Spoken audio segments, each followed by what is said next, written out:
नमस्कार दोस्तों, आप सभी का एक बार फिर से बहुत बहुत स्वागत है आपके अपने YouTube चैनल चंदन सर कानपुर में।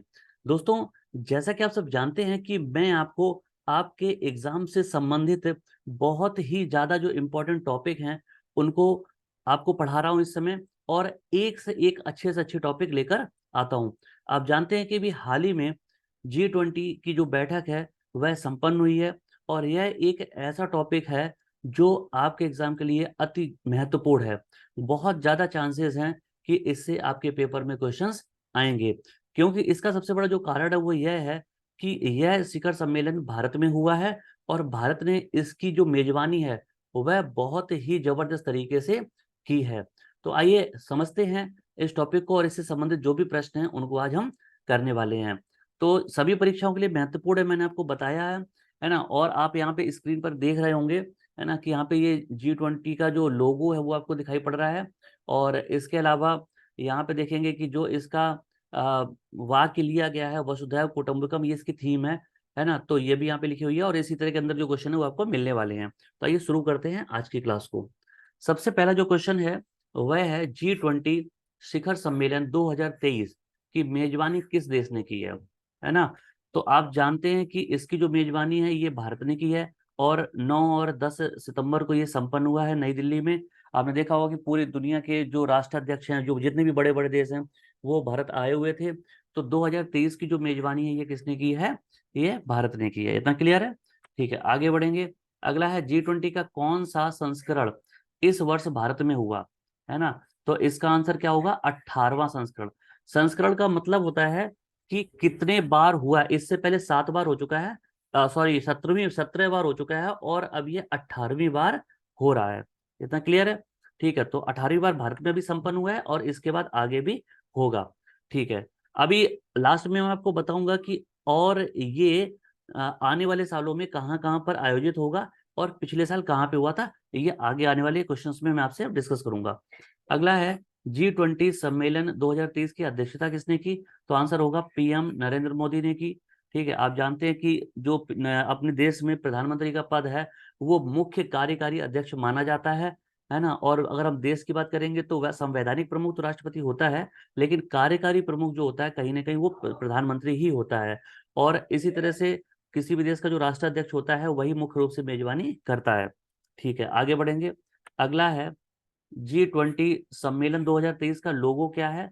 तो इसका आंसर होगा खिलता हुआ कमल, है ना। अभी मैंने आपको सबसे पहले जो फ्रंट पेज था उस पर दिखाया हुआ था कि खिलता हुआ जो कमल है तो वह इसका क्या था? लोगो था। अगला है G20 का 17वां सम्मेलन 2022 में कहाँ हुआ था, है ना। अपने देश में जो हुआ है ये 18वां सम्मेलन है, जो कि 2023 में हुआ है। और लास्ट ईयर की बात की जा रही है, पिछले वर्ष 17वां जो सम्मेलन था वो 2022 में कहाँ आयोजित हुआ था? तो वो इंडोनेशिया में हुआ था। ठीक है, आगे बढ़ेंगे। अगला है इसके बाद G20 शिखर सम्मेलन 2023 की थीम क्या रखी गई है? तो इसकी जो थीम थी वो थी वसुधैव कुटुंबकम।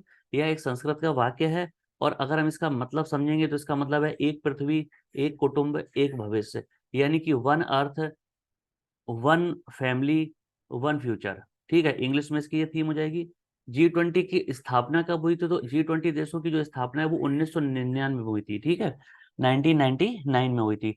अब G20 का मतलब क्या, ये मैं आपको और बता देता हूँ। देखिए, G20 का मतलब है ग्रुप ऑफ 20, है ना, यानी कि 20 देशों का समूह, है ना। और इस तरह से और भी दुनिया में जो समूह है वो बनाए गए थे, आपको पता होगा। G7 G8 भी आपने पढ़ा होगा, इस तरह से और भी बहुत सारे हैं। तो जी का मतलब है ग्रुप, ग्रुप ऑफ 20 का मतलब 20 देशों का समूह। लेकिन यहाँ पे समझने वाली बात यह है कि G20 में 20 देश नहीं है, बल्कि अगर हम देखें तो मुख्य रूप से इसमें सिर्फ 19 देश ही हैं। और एक जो है यानी कि 20वां जो है वो क्या है? यूरोपियन यूनियन है, यानी कि यूरोपीय संघ। यूरोपीय संघ क्या है? अभी आने वाले टाइम पे आने वाले जो क्वेश्चन है उसमें मैं आपको बताऊंगा। अगला है G20 शिखर सम्मेलन जो है उसका आयोजन भारत में कहाँ पर हुआ? तो इसका करेक्ट आंसर है भारत मंडपम, नई दिल्ली, है ना। अब नई दिल्ली तो सबको पता है, लेकिन बहुत से बच्चे ये कंफ्यूज होंगे कि ये भारत मंडपम क्या है। तो मैं आपको बता दूं कि ये इसका जो आयोजन है ये नई दिल्ली के प्रगति मैदान में हुआ था, है ना। और प्रगति मैदान में क्या हुआ था कि एक पूरा, हम कह सकते हैं कि जो डेकोरेशन हुआ था, है ना, जो थीम बनाई गई है ना, या जो हम कह सकते हैं पांडाल सजाया गया था, उसको नाम दिया गया था क्या? भारत मंडपम, है ना, स्वागत के लिए, है ना, जितना भी डेकोरेशन हुआ है उसको नाम दिया गया था भारत मंडपम, और ये है कहाँ, प्रगति मैदान में और नई दिल्ली में। ठीक है, आगे बढ़ेंगे। अगला है G20 शिखर सम्मेलन का पहला सम्मेलन कब और कहाँ पे हुआ था। तो जो G20 है ये बना था 1999 में, है ना, यहाँ पे मैंने आपको बताया था, है ना, लेकिन इसका जो पहला सम्मेलन है वो 2008 में आयोजित किया गया था, और कहाँ पे, तो अमेरिका की राजधानी वॉशिंगटन डीसी में हुआ था। इतना क्लियर है सबको। ठीक है, आगे बढ़ते हैं। अगला है इसके बाद G20 शिखर सम्मेलन 2024 के 19वें संस्करण की अध्यक्षता कौन सा देश करेगा। देखो अभी 2023 में 18वां हुआ है, तो अगले वर्ष 2024 में 19वां होगा, जो कि ब्राजील में होगा। अगर हम ब्राजील की बात करेंगे तो इसकी जो राजधानी है वो ब्राजीलिया है, और इसका जो सबसे बड़ा शहर है वो रियो डी जेनेरियो है। ठीक है, आगे बढ़ते हैं। इसके बाद अगला है G20 शिखर सम्मेलन 2023 के आयोजन स्थल पर नटराजन की कितनी ऊंची प्रतिमा स्थापित की गई, है ना। तो सबसे पहले तो नटराजन को समझ लेते हैं। नटराजन का मतलब है कि आप जानते हैं भगवान शिव का एक रूप है जिसे नटराज कहा जाता है ना। उसमें नृत्य करते हुए उनकी जो आकृति या मूर्ति है वो दिखाई देती है, उनकी छवि दिखाई देती है ना। तो वो मूर्ति लगाई गई थी, और उसकी जो ऊंचाई थी वो थी 28 फीट। ठीक है, 28 फुट ऊंची जो है ये मूर्ति लगाई गई थी, और इसका जो वजन है वो 19 टन अष्ट धातु से बनी हुई थी, यानी कि 8 धातुओं को मिलाकर बनाई गई थी, जिसमें सोना, चांदी, सीसा, तांबा, टिन, पारा, लोहा, जस्ता से मिलकर ये बनाई गई थी। ठीक है, इतना समझ में आ गया सबको। ठीक है, आगे बढ़ते हैं। अगला है G20 शिखर सम्मेलन 2025 के 20वें संस्करण की अध्यक्षता कौन सा देश करेगा। तो इसका करेक्ट आंसर क्या है, दक्षिण अफ्रीका। दक्षिण अफ्रीका में ये प्रस्तावित है। अब एक बार मैं आपको चारों संस्करण बताता हूँ। देखिए 2000, अगर हम 17 की बात करेंगे, ठीक है, फिर 2018 की, है ना, उसके बाद 2019 की बात कर लेते हैं यहाँ पे। ठीक है, और इसके बाद 2017, 18, 19, माफ कीजिएगा, यहाँ पे 17वें संस्करण की हमें बात करनी है। 17, 18, 19 और 20 ये संस्करण है। तो देखो 17वां जो संस्करण है ये 2022 में इंडोनेशिया में हुआ था। ठीक है, 18वां जो संस्करण है ये 2023 में कहाँ पे, भारत में हुआ है। अगला जो 19वां संस्करण होगा अगले साल 2024 में, ये ब्राजील में होगा। और 20वां जो संस्करण है, ठीक है, ये कहाँ पर होगा, ये साउथ अफ्रीका में होगा। इतना क्लियर है। और कब होगा, 2025 में। तो मैंने आपको चारों बताए, है ना। सबसे पहले 17 में कहाँ हुआ, इंडोनेशिया, फिर भारत, फिर ब्राजील, फिर उसका साउथ अफ्रीका। ठीक है, तो ये ध्यान रखेंगे। और ये लगातार जो वर्ष है उनमें हो रहे हैं। लेकिन हालांकि जब ये पहले हुए थे तो लगातार नहीं हो पाए थे, क्योंकि अगर कोई भी ऐसी अंतर्राष्ट्रीय स्थिति होती है, जब सम्मेलन आयोजित करने की स्थिति नहीं होती है, तो उस समय नहीं भी होता। जैसे कोविड के नाम पे टाइम पे, यानी कि कोरोना के समय में ऐसा हुआ था। ठीक है ना, तो ये चीज ध्यान रखेंगे। आगे बढ़ेंगे। अगला है G20 में कितने सदस्य देश हो गए हैं। तो अभी आपको पता होगा कि G20 में पहले 20 ही थे, लेकिन भारत में जो इस बार का G20 हुआ है उसमें भारतीय प्रधानमंत्री नरेंद्र मोदी ने, है ना, अफ्रीकी संघ, है ना, यानी कि अफ्रीकन यूनियन को शामिल करने का प्रस्ताव रखा था, और जिसपे सभी देश सहमत हो गए थे। तो इस तरह से यूरोपीय संघ को भी शामिल कर लिया गया है। अब मैं आपको यहाँ पे थोड़ा सा बता दूं कि G20 जो है वास्तव में अभी G21 हो गया है, और इसमें क्या स्थिति है, 19 तो देश हैं। ठीक है, 19 देश हैं G20 में। और इसके बाद एक है यूरोपीय संघ, और इस बार शामिल हुआ है एक अफ्रीकी संघ। अब इसका क्या मतलब है, देखो आप जानते हैं कि दुनिया में जो बड़े बड़े देश हैं वो तो ठीक है, लेकिन जो बहुत छोटे देश होते हैं उनकी अपने आप में बहुत ज्यादा वैल्यू नहीं होती है। तो ऐसे में वो क्या करते हैं, अपना सारे देश मिलकर ग्रुप बना लेते हैं। जैसे अगर हम अफ्रीका की बात करेंगे, तो अफ्रीका में जो जितने भी देश हैं वो क्या है, एक तो छोटे हैं और साथ साथ गरीब भी देश हैं। तो इसलिए अफ्रीका के जो 55 देश हैं उन्होंने आपस में मिला के एक संघ बनाया जिसका नाम रखा गया अफ्रीकी संघ। तो अब क्या होता है, अफ्रीका का इंडिविजुअल ना कह के हम कह सकते हैं कि जो एक साथ सारे के सारे जो देश होते हैं ना, वो इसमें मतलब उनका जो प्रतिनिधि होता है वो इसमें भाग लेता है। यदि मैं समझा गई, तो अफ्रीकी जो कंट्री हैं उनमें अलग अलग कंट्री करना होके पूरे अफ्रीका संघ, अफ्रीका जो महाद्वीप है उसका एक प्रतिनिधि बनाया जाएगा और वो भाग लेगा। इसी तरह से यूरोपीय संघ की बात करेंगे, तो यूरोप में बहुत सारे देश हैं, लेकिन यूरोप के सारे देशों ने मिलकर क्या एक संघ बनाया जिसका नाम रखा गया यूरोपीय संघ। तो जब कोई इस तरह के सम्मेलन होते हैं तो पूरे यूरोपीय संघ की तरफ से एक जो प्रतिनिधि होता है वो इसमें भाग लेता है। ये सब क्लियर हो गया। ठीक है, तो यहाँ पे ध्यान रखेंगे कि 19 देश हैं, एक यूरोपीय संघ है और एक अफ्रीकी संघ है। ठीक है, आगे बढ़ेंगे। अगला है, भारत में G20 शिखर सम्मेलन से पहले शेरपा की कितनी बैठकें आयोजित की गई थी। ठीक है, अब इसको मैं पहले बता दूं शेरपा होता क्या है। देखो, शेरपा का मतलब है कि जब G20 शिखर सम्मेलन होते हैं, है ना, तो उससे पहले क्या होता है कि अलग अलग देश अपना एक प्रतिनिधि बनाते हैं जो उस देश को रिप्रेजेंट करता है ना, उसे शेरपा कहा जाता है ना। और इसका ये मतलब है कि G20 शिखर सम्मेलन जो हुआ है ना, अभी आपने सुना 9 और 10 सितंबर को हुआ था, उससे पहले जो शेरपा थे, शेरपा मैंने आपको बता दिया कि हर देश का अपना एक शेरपा होता है जो कि उस देश को रिप्रेजेंट करता है ना। तो उसकी कितनी बैठकें आयोजित की गई, तो उसका आंसर है 4 बैठकें हुई थी, जो कि उदयपुर में, कुमारकोम में, है ना, हम्पी में और नूह में आयोजित की गई थी। और अगर हम यहाँ कुमारकोम की बात करेंगे तो ये नाम आपके लिए नया हो सकता है, तो ये केरल में पड़ता है। ठीक है, कहाँ है, केरल में। अच्छा, इसके बाद भारत ने किसे अपना G20 का शेरपा बनाया था, तो अमिताभ कांत को बनाया था। और अमिताभ कांत का आपने नाम सुना भी होगा, ये नीति आयोग के सीईओ के पद पर भी रहे हैं। ठीक है, तो आप ये बात ध्यान रखिएगा। अगला है, इसके बाद भारत में G20 फ्रेमवर्क वर्किंग ग्रुप की कितनी बैठकें आयोजित की गई, है ना। तो G20 फ्रेमवर्क की बैठकें 2 आयोजित की गई, एक बेंगलुरु में हुई, एक चेन्नई में हुई। इतना ठीक है। अच्छा, अगला है, भारत में G20 संस्कृति कार्य समूह की कितनी बैठकें आयोजित हुई, तो आंसर होगा 4 बैठकें कुल मिलाकर। कहाँ पर, तो खजुराहो, भुवनेश्वर, हम्पी और वाराणसी में। अब इसका मतलब क्या, थोड़ा मैं आपको समझाने की कोशिश करता हूँ। देखो, G20 की जो बैठकें हैं, आप काफी टाइम से सुन रहे होंगे कि भारत में G20 की जो बैठकें हैं वो काफी दिन पहले से शुरू हो गई थी। तो इसका क्या मतलब है, देखिए होता क्या, G20 में एक बैठक नहीं होती है, और जरूरी नहीं कि हर बार ऐसा हो। इस बार भारत में बहुत ज्यादा बैठकें हुई हैं।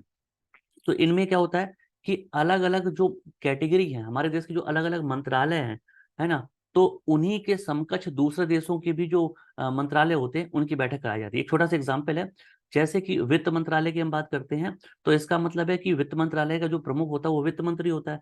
तो भारत का जो वित्त मंत्री होगा वो बाकी G20 के जो देश है उनके वित्त मंत्री के साथ क्या करेगा, मीटिंग करेगा, बैठक करेगा। ठीक है, उसके बाद भारत का जो संस्कृति मंत्री होगा, है ना, वो वहां के संस्कृति मंत्रियों के साथ क्या करेगा, बैठक करेगा। और अगर मंत्री नहीं है तो क्या होगा, कोई एक रिप्रेजेंटेटिव होगा, है ना, जो कि कोई बड़े लेवल का अधिकारी भी हो सकता है, या भारत सरकार जिसको बनाएगी रिप्रेजेंटेटिव वो उसमें भाग लेगा। तो इसीलिए बहुत सारे ऐसे अलग अलग कैटेगरी हैं, बहुत सारे ऐसे ऐसे मंत्रालय हैं, है ना, तो उन्हीं के समकक्ष बैठकें होती हैं। जैसे लास्ट में जो सबसे हुई थी 9 और 10 सितंबर को, उसमें सारे देशों के राष्ट्राध्यक्ष ने भाग लिया था। तो राष्ट्राध्यक्ष का मतलब होता है या तो प्रधानमंत्री या फिर राष्ट्रपति, तो उन्होंने भाग लिया था। ठीक है, इस तरह से इसका यह मतलब है। अगला है कि G20 2023 के लोगों में, है ना, कितने रंग हैं। लोगों की बात की जा रही है, लोगो क्या होता है, प्रतीक चिन्ह होता है ना। तो इसमें कुल मिलाकर 4 रंग हैं, जिसमें केसरिया, सफेद, हरा और नीला, ये 4 रंग हैं। और अगर कहीं ना कहीं आप ध्यान से देखेंगे, है ना, तो ये सभी के सभी जो रंग हैं, ये हमारा जो भारतीय ध्वज है उसमें भी कहीं ना कहीं है। आगे बढ़ेंगे। अगला जो क्वेश्चन है वो है, G20 2023 की थीम किस उपनिषद से ली गई है। तो थीम क्या है, वसुधैव कुटुंबकम है ना। और मैंने आपको पहले भी बता दिया, जिसको बोला गया था one earth, one family, one future. ठीक है, और ये महा उपनिषद के प्राचीन संस्कृत पाठ से ली गई है। अब उपनिषदों की अगर बात करेंगे तो कुल मिलाकर जो उपनिषदों की संख्या है वो कितनी है, 108 है ना। लेकिन जो प्रमाणिक उपनिषद हैं उनकी संख्या 13 है। और आपने सुना भी होगा, अगर हम कुछ उपनिषदों की बात करेंगे जो प्रमुख उपनिषद हैं, उसमें आपने जाबालो उपनिषद के बारे में सुना होगा, कठ उपनिषद के बारे में सुना होगा, मुंडक उपनिषद के बारे में सुना होगा, है ना। और इसके अलावा मांडू के उपनिषद के बारे में सुना होगा, ब्रह्मदारण्यक उपनिषद के बारे में सुना होगा, है ना। तो इस तरह के बहुत सारे क्या है, उपनिषद हैं। इतना क्लियर हो गया, तो उन्हीं में से एक है क्या है, महा उपनिषद, और इसी से जो थीम है वो ली गई थी। ठीक है, आगे बढ़े। अगला है, G20 शिखर सम्मेलन की अंतिम बैठक कहाँ पे हुई। तो मैंने आपको बताया था कि सबसे आखिरी में जो बैठक हुई थी वो सभी देशों के राष्ट्राध्यक्ष की हुई थी, जो कि 9 और 10 सितंबर 2023 को नई दिल्ली में आयोजित की गई। इतना क्लियर है। ठीक, आगे बढ़ेंगे। अगला है, G20 शिखर सम्मेलन 2023 में पीएम मोदी ने कितने देशों को अतिथि देश के रूप में आमंत्रित किया। देखो, इसका क्या मतलब होता है इसका मतलब ये है कि G20 में जितने शामिल देश हैं, है ना, वो तो भाग लेंगे ही, साथ साथ जो मेजबान होता है वो कुछ दूसरे देशों को भी गेस्ट कंट्री के रूप में आमंत्रित करता है। तो भारत ने इस बार G20 देशों के अलावा 9 और देशों के प्रतिनिधियों को बुलाया था। जिसमें बांग्लादेश, अब जानते हैं कि बांग्लादेश की जो प्रधानमंत्री हैं शेख हसीना, वो भारत आई हुई थी, है ना। तो बांग्लादेश, मिस्र, मॉरिशस, नीदरलैंड्स की बात करेंगे, नाइजीरिया, ओमान, सिंगापुर, स्पेन, संयुक्त अरब अमीरात यानी कि यूएई, है ना। तो इनके प्रतिनिधियों ने भी भाग लिया था। इतना क्लियर है? ठीक है, आगे बढ़ेंगे। अगला है G20 की कुल 200 बैठकें हुई और वो कितने शहरों में आयोजित की गई? तो आंसर होगा 60 शहरों में, है ना। मैंने आपको बताया ना कि अलग अलग जो डिपार्टमेंट है, मंत्रालय हैं, है ना, उनके जो प्रतिनिधि हैं उन्होंने भाग लिया था। तो कुल मिलाकर इसमें 200 बैठकें हुई हैं, जो कि 60 अलग अलग शहरों में कराई गई हैं भारत के। इतना क्लियर है? ठीक है, आगे बढ़ेंगे। अगला है G20 के लोगों में भारत किस लिपि में लिखा हुआ है? तो आपने देखा होगा कि जो G20 का लोगो था इस बार काफी चर्चा में भी रहा, है ना, क्योंकि यहाँ पे इंडिया शब्द का इस्तेमाल नहीं किया गया, बल्कि भारत शब्द का इस्तेमाल किया गया है। ठीक है, और ये देवनागरी लिपि में लिखा था, यानी कि वह लिपि लिपि जो कि हम हिंदी में पढ़ते हैं। ठीक है, अगला है भारत की G20 अध्यक्षता के तहत पहली महिला 20 बैठक 2023 कहाँ आयोजित हुई? तो इसका आंसर होगा महाराष्ट्र में। अच्छा, इसका मतलब क्या बात यह है कि अभी तक जो भी G20 होते थे उसमें स्पेशली महिलाओं के लिए अलग से बैठक नहीं होती थी, ठीक है। लेकिन पहली बार ऐसा हुआ है, और ये भारत में ही हुआ है इस बार के जो G20 सम्मेलन है, कि स्पेशली इसमें G20 देशों की सिर्फ महिलाओं ने भी भाग लिया, अलग से बैठक हुई थी। ठीक है, तो ये बात आप ध्यान रखेंगे।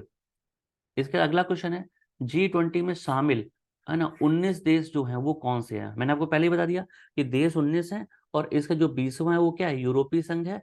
और 21वें की बात करेंगे जो इस बार शामिल हुआ, वो अफ्रीकी संघ है। ठीक है, तो जो 19 देश हैं वो कौन से हैं? तो जर्मनी, अमेरिका, रूस, यूके यानी कि इंग्लैंड जैसे कहते हैं, ठीक है, जापान, भारत, सऊदी अरब, इंडोनेशिया, ठीक है, तुर्की, ऑस्ट्रेलिया, अर्जेंटीना, ब्राजील, दक्षिण कोरिया, दक्षिण अफ्रीका, कनाडा, फ्रांस, चीन, इटली, मैक्सिको। ठीक है, तो ये सारे क्या हैं? देश हैं जो कि G20 में शामिल हैं। और आप देख भी रहे होंगे कि जितने भी देश हैं ये पूरी दुनिया के जितने भी अलग अलग महाद्वीप हैं उनके प्रमुख देश हैं, उनके प्रमुख और बड़े देश हैं। ये हम कह सकते हैं कि ताकतवर देश हैं, समृद्ध हैं, है ना। तो ये देश इसमें शामिल हैं। यहाँ तक क्लियर हो गया सबको? तो दोस्तों, G20 से जितने भी महत्वपूर्ण प्रश्न हैं जो आपकी परीक्षा में बनने वाले हैं, उनको आज मैंने कवर किया है। और अगर आपको ये क्लास अच्छी लगी हो तो लाइक शेयर सब्सक्राइब करना बिल्कुल ना भूलें, अपने दोस्तों के साथ भी शेयर करें, और कमेंट करना भी बिल्कुल ना भूलें। और इस क्लास के नोट्स जो है वो आप बना लें। अगर नहीं बनाना चाहते हैं तो उसके लिए इस क्लास की जो PDF है ये भी मैं आपको दे दूंगा। इसके लिए इसी वीडियो के डिस्क्रिप्शन में आपको जाकर वहाँ पे टेलीग्राम का लिंक दिया गया है, उस पर क्लिक करके टेलीग्राम चैनल को ज्वाइन कर लें, वहाँ पे आपको इसकी PDF मिल जाएगी। तो अगर क्लास अच्छी लगी हो तो एक बार फिर से मैं आपसे कहना चाहूंगा कि लाइक शेयर सब्सक्राइब बिल्कुल करें, है ना। और मिलते हैं जल्दी ही अगली क्लास के साथ, तब तक नमस्कार, जय हिंद दोस्तों।